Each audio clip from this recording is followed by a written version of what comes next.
Hey everybody, this is Jason Ostrowski, and welcome to another edition of the Everything Real Estate Podcast. In today's episode, we are going to talk about a topic that is often real estate adjacent to us. We may work with these people when it comes to a divorce situation, or maybe it's an estate sale, or it could be just dealing with a massive amount of clutter in a home. Of course, I am talking about professional organizers, and today I happen to have one of the best, Anna Sicalides from Your Organizing Consultants. Anna brings over 20 years of experience organizing homes, and in 2007, Anna became one of the world's first certified professional organizers and the first in Eastern Pennsylvania. She absolutely knows her stuff when it comes to move management, home organization, and inventory. So today, we are talking all things organization with Anna, and we're going to pick it up on the other side.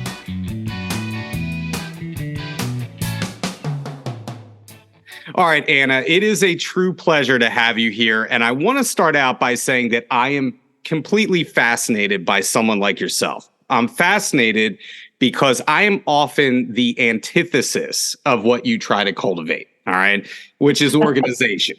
Now, I strive for organization all the time, but I have become better at it, you know, through my schedule, through my time blocking, all that good stuff. But something tells me that I would fall woefully short of any standard that you live by or help people to achieve in their lives.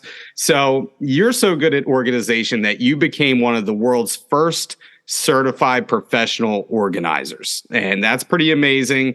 And I'm so glad to have you here. I want to start off by asking you, how did that come to be? How do you become one of the world's first certified professional organizers? And did you always have a knack from this from an early age? Just how did you end up being so organized? Okay, so first of all, thank you so much for having me. It's a pleasure to be here.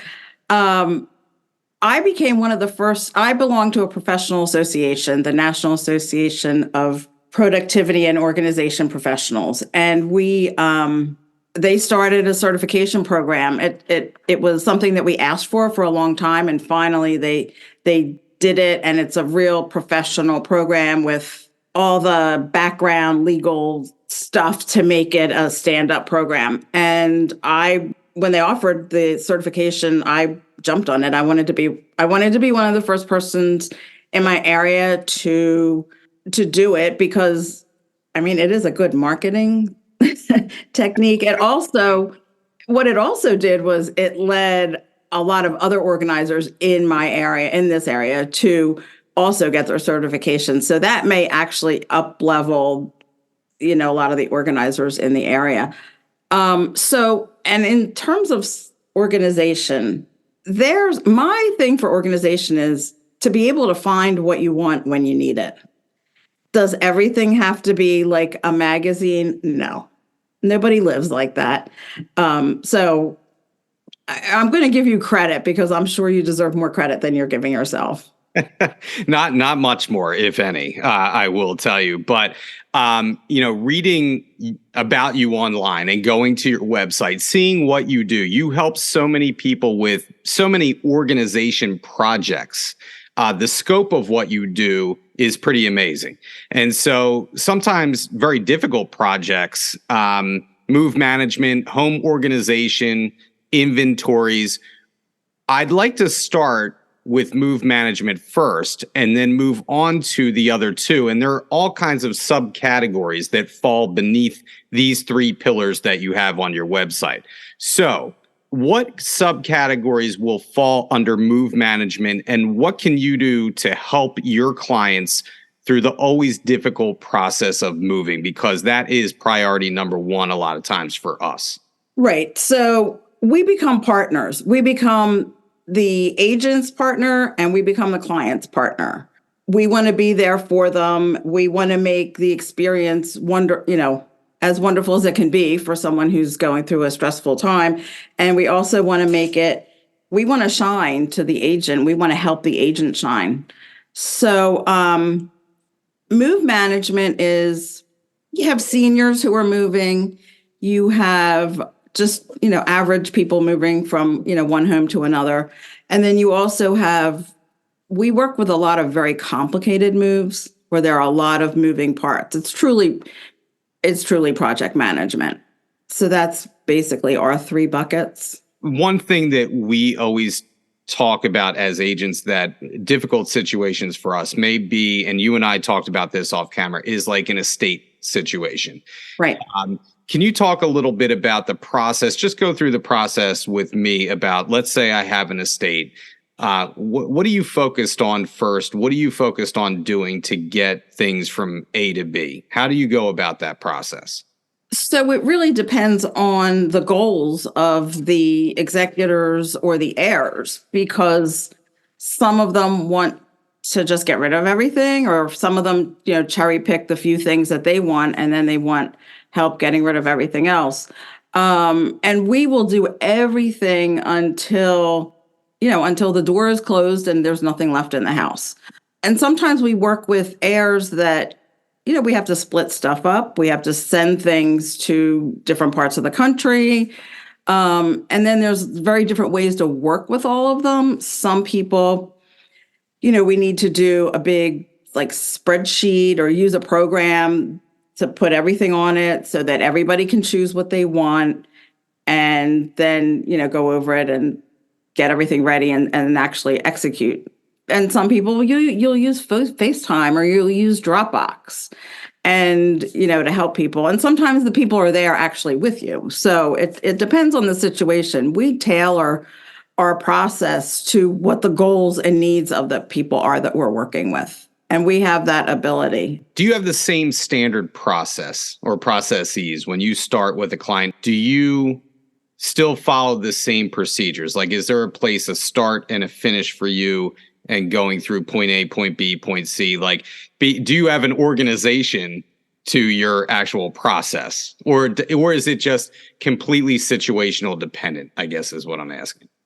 Well, the beginning and the end are usually the same. The middle is what's very different. Usually we meet with a client, whoever that may be, and figure out what their goals are and what their needs are. And then we help them, and we may help them figure that out while we're having our conversation, and maybe even figure out how it's going to be done, or at least how it's going to start. And then the end is, for a move especially, or an estate, is that we close the door and settlement happens in 2 days or 3 days or what have you. One thing, I'm going to be selfish here. So immediately when I see you, I want to say, Anna, please come help me sort my garage, because I want to get a car in there at some point. It'd be very nice, especially with the weather we just had. Right.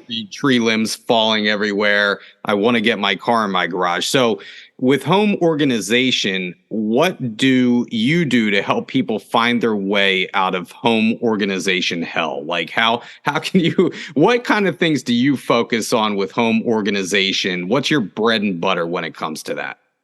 So again, we start with the goals and we look at the space. A lot of times we have to look at more than one space. If you want to do your garage, we may have to look at some other spaces, because you may have things in your garage that maybe go elsewhere, or maybe you have room for elsewhere. So we want to, look at that. And then we want to know what you want, what you don't need anymore.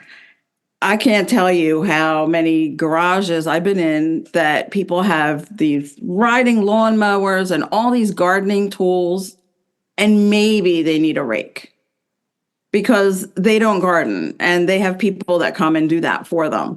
So, we help people, get through that whole process. We explain that to people. What, do you really need 3 of the same rake? Guilty as charged, by the way. It's just in case one of them breaks, you have 2 backups. That's really how I look at it. The other thing is, in my basement, I have a very long, narrow hallway that has been for storage since we've moved in about 3.5 years ago. And just like everybody else, over time, you accumulate stuff. And now that back hallway is being kind of choked off. And I do think that it affects me psychologically going down there and seeing that. Can you talk a little bit about when you do an organization job for somebody, do you feel like by the end of the process they feel kind of like lighter? Are they in a better mood overall? Like how does it affect things psychologically, do you feel like, for your clients? Well, one, they feel supported and they feel that they have a partner. And when we're there, they've committed, in most cases for general home organization, they've committed to, that block of time with us. So that's that's huge to help people get started and help people get going. When we go to see someone for the first time, I always say to them, how did it go? How do you feel? And every single time, and I've been doing this for almost 20 years, the comment that I get is, I feel lighter. I feel like there's a weight lifted off my shoulder. So it's very gratifying, for us to be able to do that sort of thing for somebody, because that's huge. Well, it feels like it can be such an emotionally charged thing too. And so I'm sure you have to deal, just like us, you have to deal with all kinds of personality types when you go in there. Some people are going to be more difficult than others. Some people are going to be more willing to get rid of stuff than others. So can we talk about the dirty word hoarding for a little bit? You're shaking your head no. Is that the hardest situation that you have to deal with? Like you say that you also deal with divorce situations. What's the hardest situation for you personally to deal with when you go into an organization project?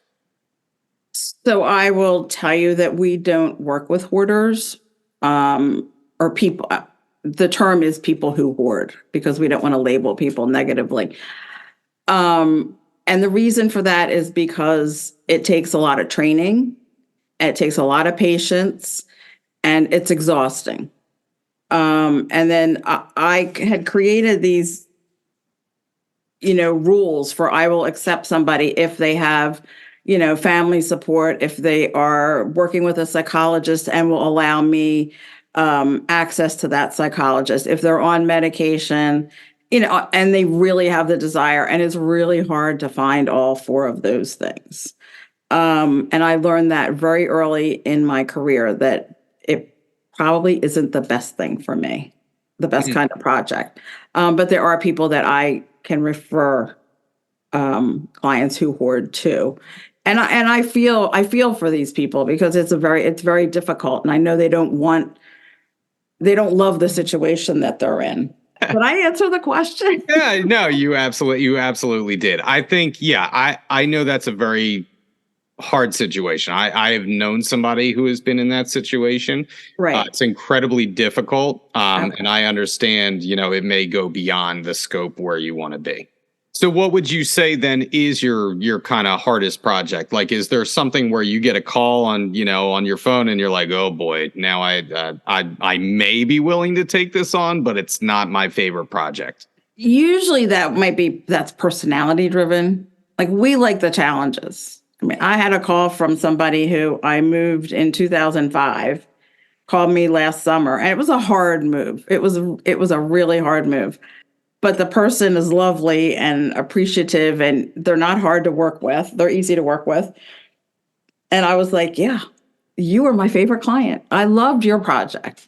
And, but it was hard. It was complicated. But that's what we like. We like the challenge. And I would think they're the most rewarding as well. I know for me, you personally, working with a difficult situation is usually the most rewarding when you get to. Of course it is, when you're done. Yeah. So one of those hard situations, maybe what you and I were talking about earlier off the podcast, was inventories. And so you had mentioned sorting wine cellars, and at that, sometimes very expensive wine cellars. So can you talk about a little bit about what you do in those situations? Because you had mentioned like having insurance and doing, it's not just about organizing the bottles, right? It's more to it. Can you talk about what something like that entails, or a difficult inventory situation entails? So I have a background in retail, which makes inventories a natural for me. So in wine cellars, I would think the most difficult situation in a wine cellar is when you don't have space. When there's a lot of cases and crates that you have to work around because just makes it more difficult and takes longer. Wine cellars, I started doing them for a client who was building one and using my background, and we found a software program that I would say most people use, and we learned how to work that. And then we just started doing wine cellars after that for people who are in need. And there's two ways to approach it. Some people want it all organized. They want all their, Pinot Noirs together and all their Sauvignon Blancs together, or they want it by vineyard. And a lot of people are just like, we just do it because now they have an app. They can go to their laptop, iPad, and they can just go, Pinot Noir, and they all come up and it tells them exactly where it's located. So that's the direction most people have been going in, because to rearrange 3,000 bottles of wine is a lot of work, and, it's quite costly. But the one thing about wine cellar, and some of the reasons people do their wine cellars is because they may be considering moving, and they may want to liquidate half their collection. Well, they need to know what they have. And once we get everything into this program, they can easily pull a spreadsheet and, go through deciding what they want to sell and what will be left. And then sometimes I was in one wine cellar, and at the end, it gives you values. They're approximate, they're not exact. But I went to this guy and I was like, you have $120,000 worth of wine down there. And I don't know if it's insured, but you may want to think about it. Because if your ventilation system goes down, your coolers, I'm not exactly sure what they're called, they go down. If you have a flood, you could have a real problem on your hands if you have a lot of high value wines. It also thinks like it also seems to me like you have a lot of food for thought to give to people. Like, I'm just in talking to you, it's not that I have $100,000 wine collection that I need you to sort through, but it makes sense. You're like, oh yeah, that makes sense. It seems like you give people kind of guidance on what they may or may not think about, right? And organize that. So you had mentioned personality types earlier. And so I'm big on personality types. In our business, we have to know who we're dealing with. You said that sometimes you may not take a job because of a certain personality. Is there someone, not necessarily who you're going to take a job from and who you're not, but is there a certain personality type that you come across where you're like, oh boy, this is going to be a real challenge? Yeah, sometimes when we talk to people, it's obvious that they don't really want to do the work. And, there's some outside force that's pushing them to do the work. I mean, I can sit there and I can do the work and charge you, but that's not really down the road. It's not going to do anything for this person. So, and that doesn't have any meaning for me or for us. So I tend to not be that interested in projects like that. But we want to see people who want to do something and who want to improve, make a change, even if they don't want to maintain it, because we do go in and help our clients maintain a system way after we've set it up. I'm going to go do a paper project. I started this paper project about 17 years ago for this client, and I go every quarter and I just maintain it. So I need to see that there's some appreciation of what we do, whether it's maintained or not. And I'm sure after they see what you do, and like we talked about, the happiness that they have or the lightness they feel after the project, it probably becomes addictive that they want you to keep coming back over time. I could totally see that happening. I could see calling you and be like, Anna, I desperately need you again. And yes. You're going to be like, what did you do now? And I'll be like, I'm really sorry, but can you help me? That's how I can see our conversation going. Well, that happens sometimes. I mean, I had one client call me to help her with a filing system, and I don't know, we worked together for 14 years and we ended up moving her. And I mean, we didn't work 14 years solid. We didn't go every week for 14 years, but when things would come up, we would go back and, work on the next project, whatever that was. Yeah. And that makes, I've had clients like that where they've taken it in chunks over years. Yeah. And I know that's a lot of dedication. A lot of your time obviously goes into that. So, just a side question. So years ago, and you may get this question a lot. I don't know. Maybe you don't, but I had read Marie Kondo's book about organization. You're laughing already. So not that I have done I think it's the KonMari method. KonMari method. But I actually, the one place where I did take something from that book was my folding of clothes and my organization of clothes that I still do to this day. How do you feel about Marie Kondo? Is it good advice or is it a little obsessive? So there's a lot of, I'll say, systems out there or programs that, have been created by organizers. And it's not a one size fits all situation. But Marie Kondo, I love her folding. I think it's really helpful.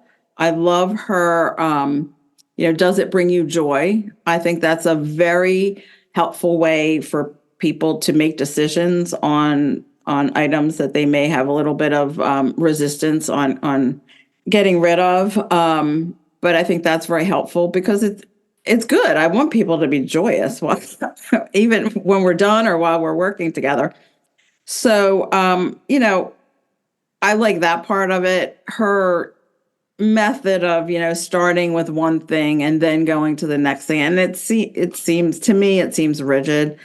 That part I can live without. But there's every one of these programs has something that has some value that works for everybody, that can work for everybody. I'm just fascinated to get your take on it, because you do this day in and day out. And I know sometimes we hear things on the realtor side that's very sensationalized and we're like, that's not how things really are, So I wanted to come to me. I will tell you the truth. Yes. So I wanted to check with you first. So you've been doing this for quite a while now. So what keeps you doing what you do? You had mentioned you get joy from, the fulfillment, I should say, that it brings you.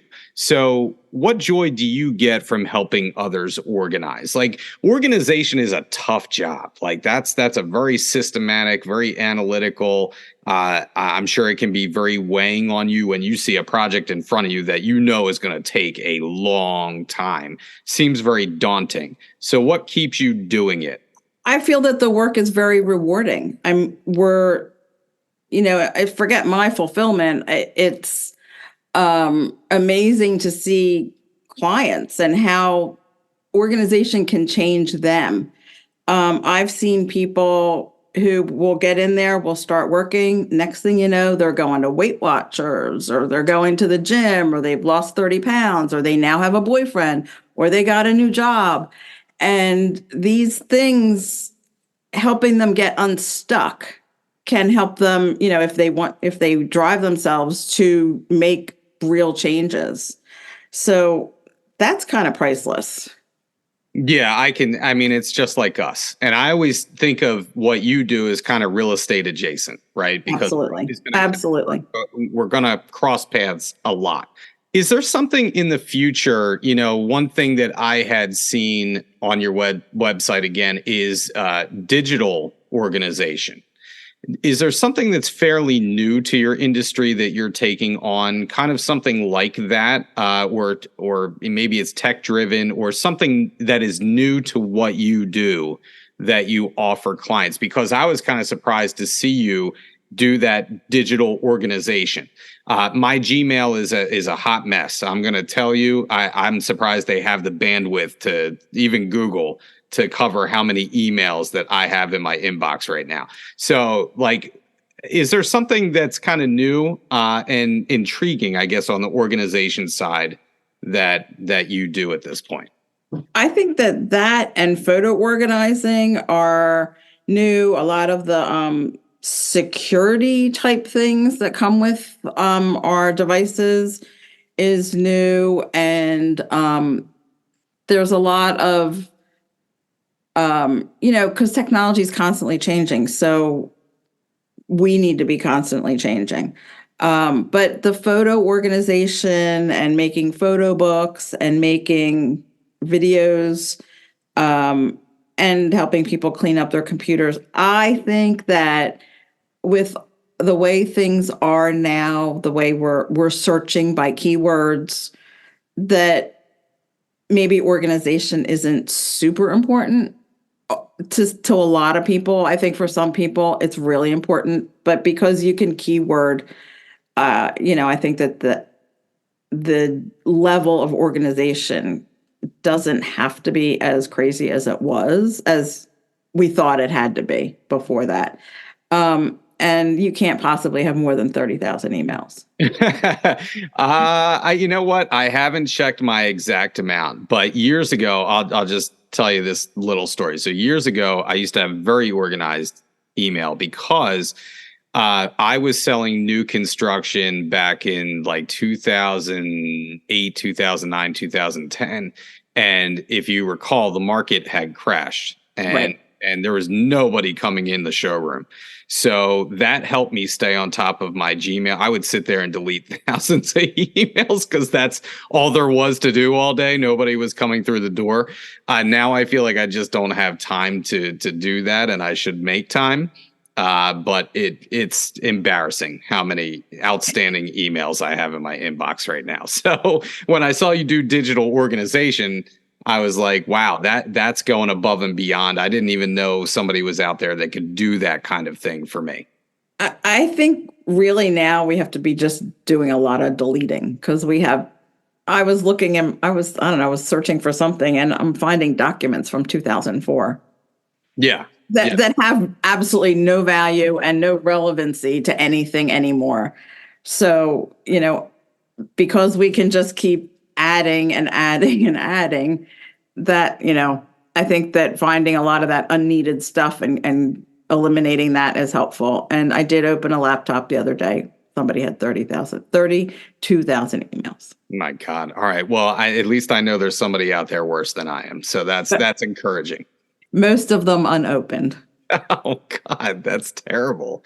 Well, maybe they should open some of them. They're probably pretty important, I would think, some of them anyway. No?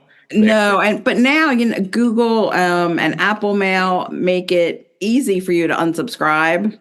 Because if you open some newsletters at the top, it'll just say unsubscribe. So that's helpful for some of these things. So I'm going to ask you, and I know sometimes in our business, actually many times, it's almost like do as we say, not as we do. So are you yourself very organized, or are you constantly organizing other people and you don't have time to be organized? How like, where would you say you fall? Like if you were your own client, where would you fall in terms of your organization? I will say that I am pretty organized. I am not magazine organized, but I can find pretty much anything pretty quickly. I don't have to run around looking for things. It's either here or there. We have realtors that, especially in our office, we had one realtor for years, and we called it organized chaos. Like she would have stacks of stuff, but she knew where everything was in her office. Not to say that your house is like that. No, I don't like visual. I don't like a lot of visual clutter. I personally, it can get to a certain point and then that's it. And that point is, like I will say right now, my dining room table still has the greens on it from Christmas and 2 very small piles of paper that I need to address. It's really, but at some point it will get, maybe if one more thing ends up on that table, it will drive me to do something about it. But I try to keep on top of it because it's much easier than having to go through what my clients have to go through. Yeah, I do have a level of frustration with my paper as well, where eventually there is a day where I will just spend all day shredding, and it's not good to get to that point. So one last question that I have for you. How would you rate the organization of my questions? Were they organized well? Do I still have work to do? How would you rate my questions to you and the organization thereof? I think they were pretty organized. Thank you. I think they were quite organized. You started out with, let's hear about this type of organization, and you went on to the next and the next. And I think that was quite good. Because I'm thinking I may need you for the podcast. Like from my guest now on, I'm going to need you to organize my questions for me and see if they make sense in sequential manner. That's great. We like to do that. So I may be reaching out before long. So Anna, thank you so much for doing this. And I really appreciate you coming on the podcast. Before we get out of here, how can people find you if they would like your help? They can find us at yourorganizingconsultants.com. And that's organizing consultants with an S. It's plural. They can call me at 484-432-8692. And then we have social media, Your Organizing Consultants, on Facebook and Instagram. Well, I know you're always in demand, so I really appreciate you doing this and taking a little time for us. It's nice to talk about a topic that is real estate adjacent too. I think sometimes we just get so far into the weeds with, what we do on a day-to-day basis. It's nice to talk to somebody who kind of knows what we're going through, but is there to help us as a partner. So Totally. Thank you so much for doing this. I appreciate your time and good luck. I may be contacting you. And again, I just want to apologize ahead of time. Stop. Thank you so much. It's been my pleasure. Thanks, Anna. That was the podcast this week with Anna Sicalides. Rather than giving you some takeaways from the podcast episode, what I would suggest is that if you are getting a listing that calls for something that is mentioned in this podcast, do not hesitate to reach out to a professional organizer. They are worth their weight in gold. I know personally I have used them on listings of mine, and sometimes we get in over our heads as agents and we could all use a little help, especially when we're trying to multitask at our jobs every day. Just like a good photographer, a good electrician, a good roofer, a good contractor is someone that you can recommend to your clients, you should also have a professional organizer at hand that you can recommend. Your sellers will thank you when your listing sells for top dollar and you got rid of all the clutter in their home. Well, that's it for the podcast this week. We will be back in another couple of weeks with a new topic, a new guest, and as always, if you want to hear something that we haven't covered yet, please reach out to me, jason.ostrowski@foxroach.com. And if you haven't liked and subscribed to the podcast yet or left us a review, please do so. It helps us to reach more people. Once again, this is Jason Ostrowski saying stay safe out there, stay selling, and we'll catch you on the next episode of the Everything Real Estate Podcast.